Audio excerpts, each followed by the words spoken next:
Good afternoon, everyone. Before I begin, I'd like to acknowledge that we are gathered on the lands of and territory of the Mississaugas, of the Credit First Nations, Six Nations of the Grand River, and the traditional territory of the Anti-Warnock people. Now, it is wonderful to be here with Deputy Prime Minister and especially with all of you. It really is, we use sometimes the word honor too much, but in this case, it is really fitting to be, it's an honor to be here with all of you. Before I begin, in full transparency to our firefighter colleagues, I used to be a police officer, so we know about offender rivalry, okay?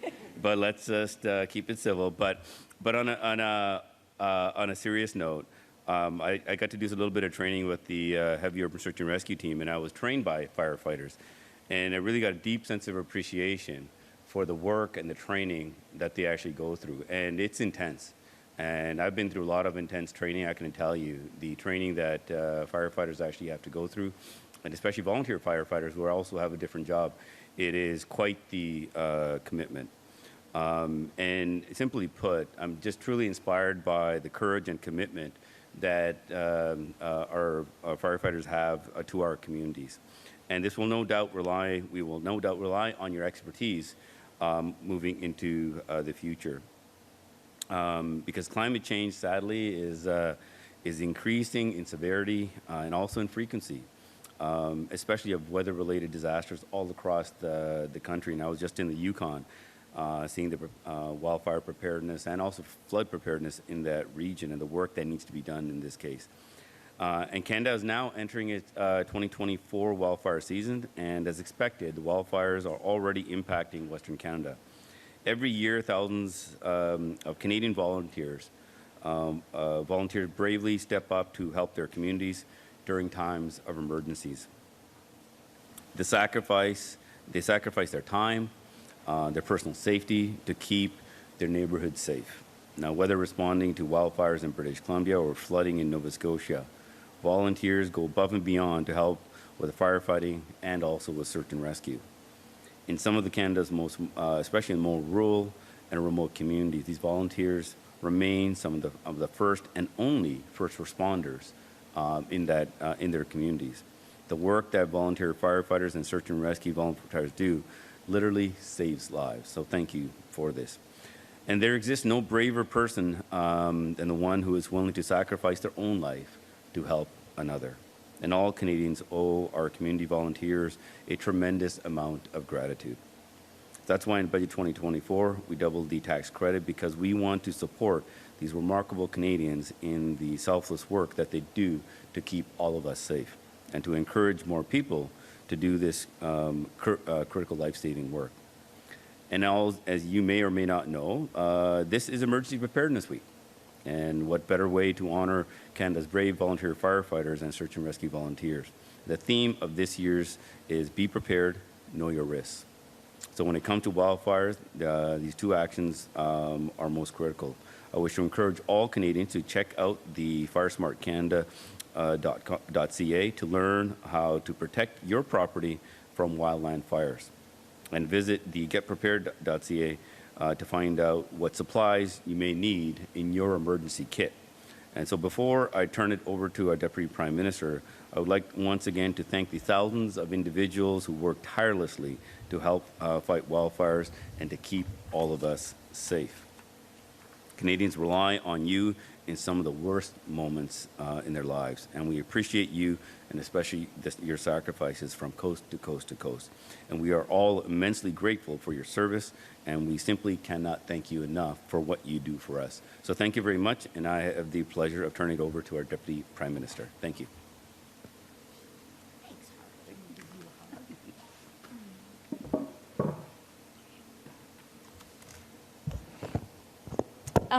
Well, first of all, if I knock this off. There. So first of all, thank you so much, Harj. It is really, really great to be here with you. And I want to say I am so glad to be here in Cairnsville in Brant County. And I do have to say to people here, I had a little bit of a thrill as we drove here and I saw Wayne Gretzky Parkway. I grew up in northern Alberta in the heyday of the Gretzky Oilers. And it's kind of a good time for the Oilers right now. I didn't say that to Harj earlier because we might get into some internal debate. Okay, thanks, Harj. And I really do want to say how inspiring it has been for me to have a tour to talk to the amazing people who work and train here and who have made this amazing choice to volunteer their time, to be prepared to actually go into a burning building, to rescue their neighbors and their friends. That is such a brave decision, and it really is a decision about community. Some of the people here serve in really rural communities where serving as a volunteer firefighter is a real family tradition. I met a father and a son who run a dairy farm together and also serve as volunteer firefighters. How lucky their neighbors are to have them in their community.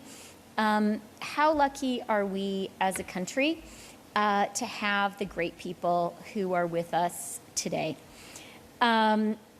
So I really want to say a deep and profound thank you. And I hope all of us will be inspired by the great people who are here to think about what we can do to help our neighbors that little bit more. I do want to thank the fire chiefs who are with us. Paul Boissonneau, Darren Watson, and Brant Kane. I am so inspired by the work you do and by your fierce commitment to keeping Canadians safe, to keeping your friends and neighbors safe. Thank you so much for the incredibly important work you do. Thank you for the example you set for all of us. And I do want to say to all the firefighters and first responders across our great country, we are all so grateful to you. Notre budget vise à donner une chance équitable à chaque génération, particulièrement aux jeunes Canadiennes et Canadiens. L'une des mesures les plus importantes à prendre pour veiller à ce que les jeunes aient une chance équitable d'accéder à une bonne vie au sein de la classe moyenne, c'est de lutter contre les changements climatiques. Parce que ce sont les jeunes qui devraient assumer le coût de notre inaction d'aujourd'hui. Et nous n'allons pas les laisser tomber. Last year, as Harj was saying, Canada faced the worst wildfire season on record, with over 15 million hectares burned, 7 times the annual average. As climate change increases the number and severity of natural disasters like wildfires, our government is taking action to ensure firefighters and first responders across our great country have the support they need to help keep us all safe. That's why we're supporting Canada's courageous first responders by doubling the volunteer firefighters and search and rescue volunteers tax credit from $3,000 to $6,000. This means volunteer firefighters will receive up to an additional $450 back on their taxes. And I hope that little bit of money back will help. But what I want to say above all to the incredible volunteer firefighters who are with us today and to people like them who are serving across our country, this is also about recognizing your service. It's also about all of Canada saying to you, you are amazing. Thank you very, very much. It's also why, with this budget, we're providing $800,000 to continue to partner with the International Association of Firefighters. This funding will help to provide specialized training for modern wildfire scenarios so that firefighters can do their essential work safely and effectively. I'm going to conclude by sharing some good economic news from just a couple of days ago. Moody's, one of the leading credit ratings agencies, reaffirmed Canada's AAA credit rating with a stable outlook.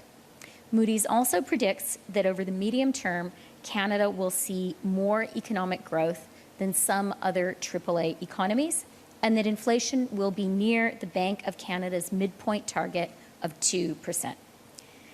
This is a really powerful proof point which has a concrete meaning for every single Canadian. A AAA credit rating means that Canada's economy is strong and resilient. It means that our economic plan is fiscally responsible. It means we can afford to make the investments Canada needs and create the good jobs Canadians need. It means the federal government can responsibly invest and borrow at lower costs, as can other orders of government and Canadian businesses. Our AAA credit rating also shows that the Conservative leader would rather make inflammatory statements and mislead Canadians than admit the truth, which is that our government's plan is fiscally responsible. La réalité, c'est que le chef conservateur ne veut tout simplement pas faire les investissements nécessaires pour lutter contre les changements climatiques, pour faire croître notre économie et pour construire plus de logements. Il ne veut pas non plus demander aux mieux nantis de payer leur juste part. Il ne veut pas offrir aux jeunes Canadiens et Canadiennes les possibilités qu'ils méritent.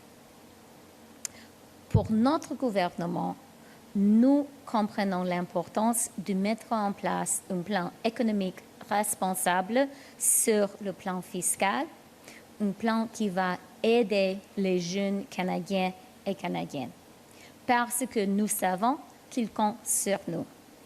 And let me just conclude by saying a final and very heartfelt thank you to the amazing firefighters, to the amazing volunteer firefighters who are here with us today and who serve across Canada. Thank you so much. And Lisa, who gave us an amazing tour, asked me to pass on one safety tip, which is we should all sleep with our doors closed at night, okay? Non-trivial. They showed us their training they do in the tower and talked about how if a bedroom door is closed, you're going to be a lot safer. So thank you, Lisa, for that tip. Thank you very, very much, everyone, for your hard work. I admire you so much. And Harjit and I are happy to answer your questions. Okay, we'll now take questions from journalists. It'll be one question, one follow-up. There's a microphone just there for journalists interested. Just state your name and your outlet. Nous passons maintenant à la période de questions. Ce sera une question en suivi. Il y a un micro là pour les journalistes intéressés. Veuillez noter votre nom et votre média. Merci. Hi, my name is Celeste Percy Beauregard with the Hamilton Spectator. I'm an LJI reporter covering specifically Brant County. And so I was very interested to see that you were coming here today. And I was curious why Brant County? Why did this make sense as the spot to, make this announcement and visit these volunteer firefighters? Well, I'll say a couple of things. Harj may want to as well. I am so glad to be here in Brant County. This is an amazing community that is so important for Ontario, so important for Canada. It's a place where we're seeing a lot of economic growth, and that is fantastic. And it's a place where we really see a community of people who have a tradition of supporting each other. I mentioned the father and son who I met who are volunteer firefighters here. I know that there are so many families in this community who have that tradition of supporting the community together as volunteers. And so it seemed to us to be the ideal place to really recognize the courage the commitment, the sacrifice of volunteer firefighters, and to say, these are Canadians who I think should inspire us all. They're people who believe enough in their community to put their lives on the line, to sacrifice their time every day, every week. I think it's really inspiring, and I'm glad that Harjit and I are able to be here to put a little bit of a spotlight on their work and their example and their commitment. I don't know, Harjit, do you want to add anything? Just to add, I think the Prime Minister stated it quite well. One is, when we talk about the volunteer firefighters, the firefighter chiefs and Paul have been advocating for the increase on the tax credit. And what I want to stress out of this, as the Deputy Prime Minister talked about here, is the doubling of the tax credit. That what they're really trying to say is, imagine, look what they go through. And when you look at this fire hall here with the volunteer firefighters, it just goes, and you just look around, the training that's needed to do this while they have full-time jobs. They're farmers, do other things. And, when they do a lot of this work, they take time away from their families to do this. So it's one way is to say thank you to them, but also, we normally get the media on when something difficult is taking place and the only time to highlight it. Sadly, we lost firefighters last year fighting wildfires. And it's an opportunity for us to be able to showcase to Canadians the amazing people that you have that will come to save them at times of need when they need to call 911. But at the same time, also to kind of demonstrate the effort that it takes to do this, because they didn't have to. They can do other things. So it's amazing. It's just an opportunity for us to be able to highlight this work, and this is a perfect place for it. And I'm going to give Paul a chance to say a couple of words if he'd like, because I think he is a person who's very proud of his roots here in Brant County. Thank you very much, Deputy Prime Minister. I wasn't expecting to speak, but anyone who knows me is brevity is not my strong suit. I will say this, is that in knowing Chief Watson and Chief Kane extremely well, and having served here as the fire chief from 2009 to 2016, and currently serving on the board for the Canadian Association of Fire Chiefs, our relationship with Minister Sajjan and yourself, just the responsiveness to the challenges that we're facing with firefighters across Canada, be it through training initiatives like you mentioned for the IAFF training for wildfires, or recruitment and retention issues associated with volunteer firefighters. I couldn't have thought of a better location for you to come and tour and to do the announcement than somewhere that was extremely, it was home for me, it was passionate for me. I still have friends and family in this community, and so I'm extremely proud that the announcement is made here today. The work is not done, but this is such a great move for the recognition and acknowledgement for the work that these women and men do on a daily basis, and we couldn't be happier to have you here. So thank you very much for the opportunity. Next question. Okay. Good afternoon. Katie Nicholson, CBC News. This is actually for the Deputy Prime Minister, if I may. Last night, two national women's groups sent a letter to the leaders, the CEOs of Canada's biggest banks, as well as Interac and the Canadian Bankers Association, demanding that they take action to stop the practice of abusive e-transfers that victimize survivors of intimate partner violence. If the banks don't take action, is there anything that the federal government might do to step in?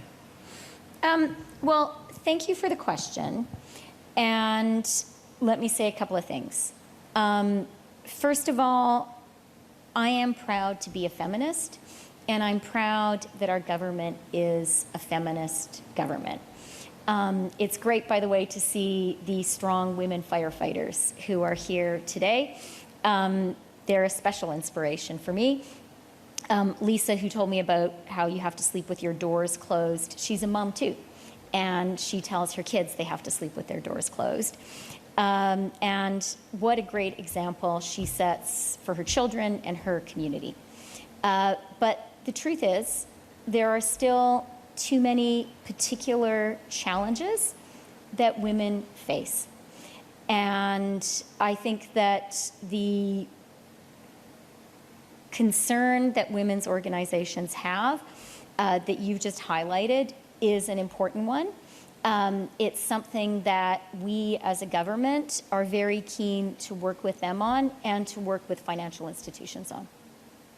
As a follow-up, the Canadian Centre for Women's Empowerment has also put out a 12 recommendations to the Canadian banking industry on how they can better serve intimate partner violence survivors and sort of deal with these situations.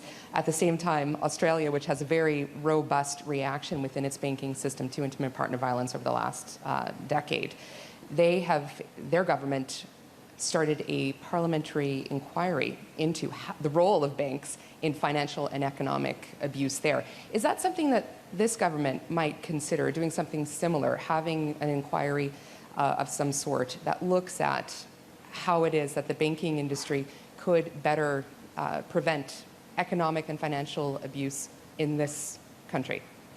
Again, thank you very much for the question and for highlighting that issue.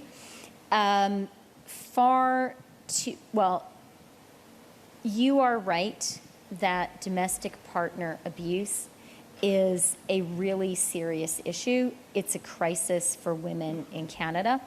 Our government has focused more and done more on violence against women than any government in Canadian history, and that is a good thing, but there is so much more that we need to do. And I agree with you that this needs to be an effort that all sectors of society are focused on, including financial services. And I will say also a fundamental right of every woman, of every girl, is to control your own body.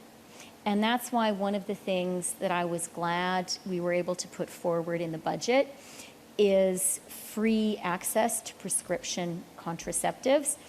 In putting that policy together, we talked to gynecologists and obstetricians, and one of them said to me, she said, I still have coming into my office every month teenagers who didn't want to be pregnant, who got pregnant because they couldn't afford contraception and they were too scared to ask their parents for the money. That is a tragedy, and we have to stop it, and I am glad that we are. And I think it's important, when we look south of the border, I think all Canadian women should see we must not take our rights for granted. There was a Conservative member of Parliament yesterday who spoke in the House of Commons about the need to restrict the right every woman has to choice and to control her own body. And I think that has to be part of the conversation. People have to be aware of that. Women have to be aware of that. Next question. Yes, yeah. Oh, thank you for there. Can you hold that for me? Thanks. Technologically challenged. There's a couple of major issues in Brant County. One of which is the affordable housing crisis, which is all across Canada. The communities of Brantford and the county of Brant have worked very, very hard using their own money, resources to build affordable housing, rent geared to income housing, all kinds of housing to meet that need. And they've done it on themselves. They've been a leader. The province has acknowledged that they've been a leader in terms of building houses. At the same time, they seem to have difficulty getting support from the federal government, specifically the Housing Accelerator Fund, and were in fact, I'm told, turned down for that money. Can you help me understand as to why that might happen, given the crisis and given your government's commitment to that issue? Yeah, thank you for the question. And I agree with you that housing is probably the #1 economic and social challenge facing Canadians across the country. Canadians in Brant County, in Brantford, everywhere. And that's why really at the heart of the budget is a huge further investment in getting more homes built faster. including affordable housing. We just need to do it, and we can do it. Taken together, our government now has a plan to get nearly 4 million additional homes built by 2031. And I know that here in Brant County, in Brantford, there has been record home construction over the past 3 years, including last year. So well done. We need to keep on doing it. In 2021, the federal government and the province contributed $200,000 to Brantford for affordable housing construction. On the Housing Accelerator Fund, I think it's important to have continued conversations. The principle is race to the top. And the principle is for the federal government to say to municipalities across the country, if you really want to build more homes faster, if you want to cut the red tape and cut some of the zoning rules that are making it too hard to build more homes, then we're going to be there and provide additional support. And the budget includes further support directly to municipalities for building infrastructure and a top up to the Housing Accelerator Fund. It is, though, support with a purpose. And the purpose is to get more homes built faster in Canada, to change our attitude to housing. Because, Canada's a growing country. I think that is great and remarkable. But in order to be a growing country, we really have to build homes at a pace and scale that we haven't seen in our country since right after the Second World War. That means we have to do things differently. We have to all be focused on cutting red tape, on cutting restrictions, and on just saying, we need to build. And you are seeing a change. I'm seeing a change across the country. That's a really good thing.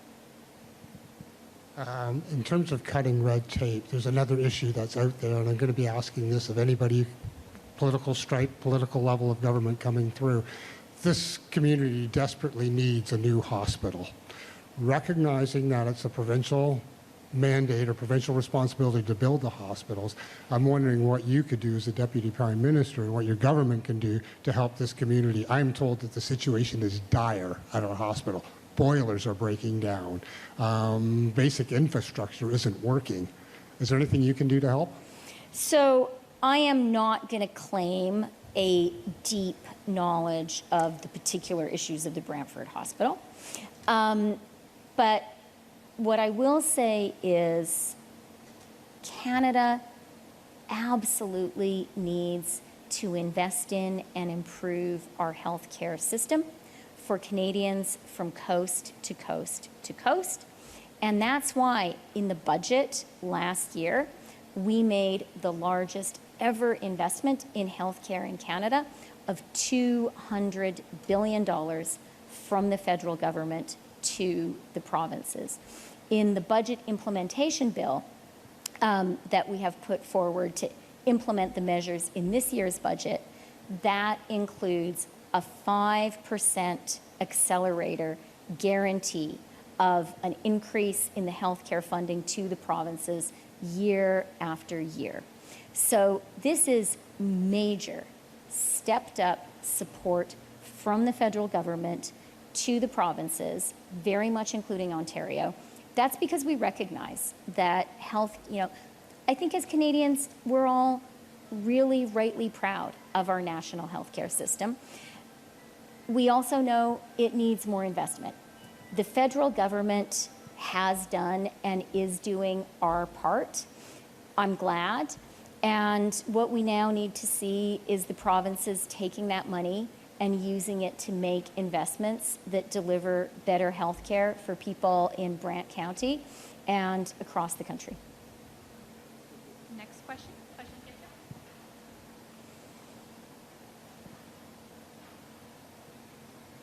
Okay. That concludes. Oh, no. Go ahead. Hi there, my name is Kimberly DeYoung, and I'm a reporter from the Brant Beacon. I'm just going to get my note here. Not enough hands.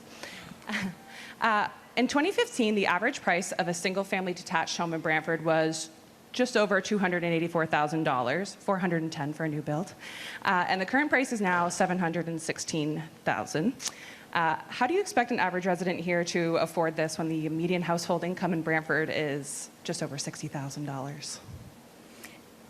It's a great question, probably the essential question. And that's why we're investing so much in housing. That's why this budget includes a massive $6 billion investment in housing across the country.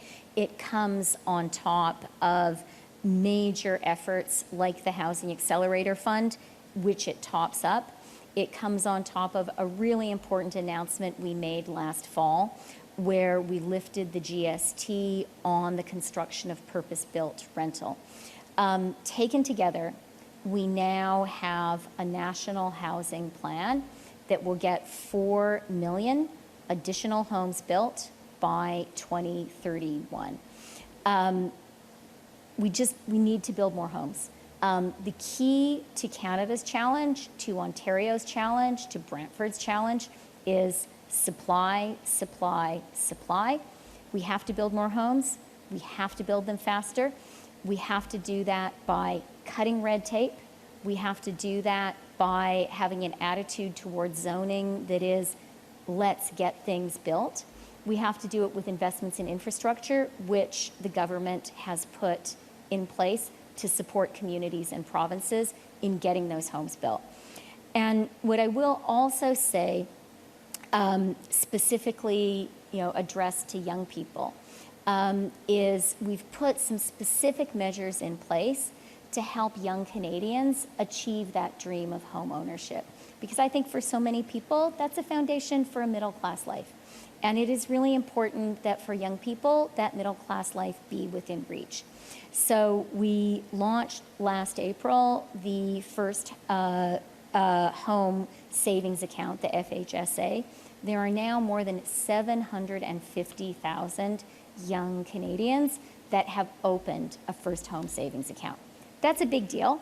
And that is young people saying, you know what, I do believe I'm going to get that first house, and I'm putting money down every month to buy it. We also put in place in the budget a new measure for first-time home buyers buying newly constructed properties, making it possible to have a 30-year amortization. And that is that measure is a double win, because it's going to create more incentive to get those new homes built by creating more of a market for new builds. And it also will make that first home more affordable for young Canadians. With an amortization over 30 years, it means you're going to pay a little bit less every month. And then a final measure that I would highlight for young Canadians looking to buy that first home is we've said, if you're renting now and you're paying your rent on time, the rent you pay can count towards your credit rating, and that can help you qualify for that first mortgage. Excellent. Is this okay? And just as a follow-up, I know we've talked a lot today about how a lot of our volunteer firefighters are giving up a lot of their free time, giving up some hobbies or spending time with family members so they can kind of go to where and when they are needed. My question is how is this tax benefit going to help them as far as being able to afford that home with those type of prices, especially when you're trying to juggle kids and another job? Yeah, look, the tax credit is significant, right? It is doubling. It's gone from $3,000 to $6,000. That could mean up to $450 back, and that's a meaningful support. But I would never claim that the principal reward or recognition of our amazing volunteer firefighters is through the tax credit. I think that we as a country have to say, thank you so much. You are inspiring. You are someone who is choosing to volunteer to support your community and save lives. I'm glad in the budget we're able to offer this additional material recognition. But I think our support for them needs to go far, far beyond a tax credit.